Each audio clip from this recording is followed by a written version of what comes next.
మన్యం జిల్లా విశాఖ నుండి ప్రత్యేక హెలికాప్టర్లో పార్వతీపురం చేరుకున్న కేంద్ర మంత్రివర్యులు Nitin Gadkari.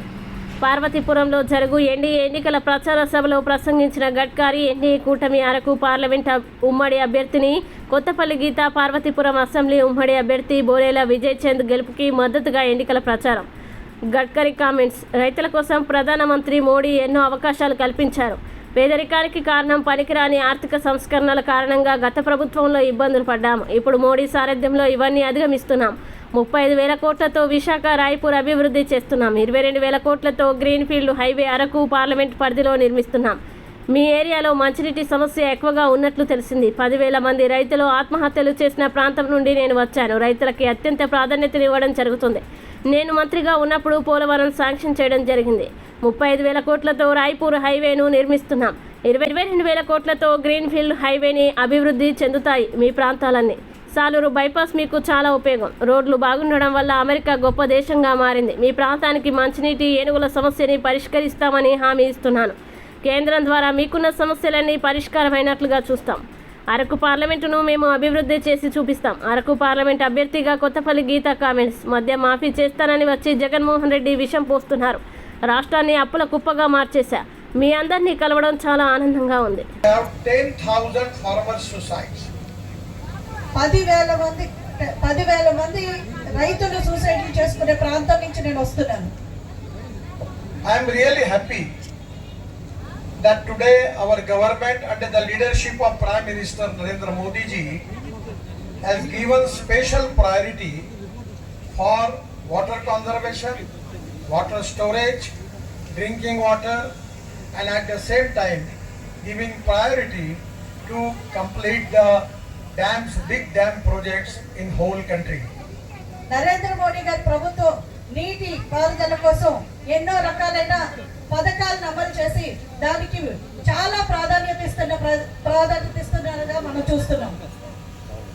I am really happy when I was also in charge for water resources minister. I have sanctioned the big important project in Andhra Pradesh named as Polavaram. నేను నీటిపారుదల శాఖగా మంత్రిగా ఉన్నప్పుడు ఆంధ్రప్రదేశ్కి పోలవరం ప్రాజెక్ట్ శాంక్షన్ చేయడం జరిగింది. Actually the project cost was 60,000 crore and 4 times I visit on the site of Polavaram when Chandrababu was the chief minister of Andhra Pradesh. 60,000 రూపాయలతోటి మేము పోలవరం ప్రాజెక్ట్ శాంక్షన్ చేశాము. 4 సార్లు నేను ప్రాజెక్ట్ సైట్ చంద్రబాబు నాయుడు గారు ముఖ్యమంత్రి ఉండగా నేను అక్కడికి సందర్శించడం జరిగింది. But I am really unhappy that because of the politics in the state, still the Polavaram is not completed. రాజకీయాల కారణంగా ఈ రోజుకి పోలవరం పూర్తి కాకపోవడం నాకు చాలా బాధనిస్తుంది. Actually at that time the 1,300 TMC of water in Godavari is going to the sea. It is a wastage. At that time I planned 3 schemes, and that scheme was taking water of Godavari into Krishna into Pennar, and Pennar into Kaveri, and taking tail end of Tamil Nadu, we can resolve the water problem in the whole South India.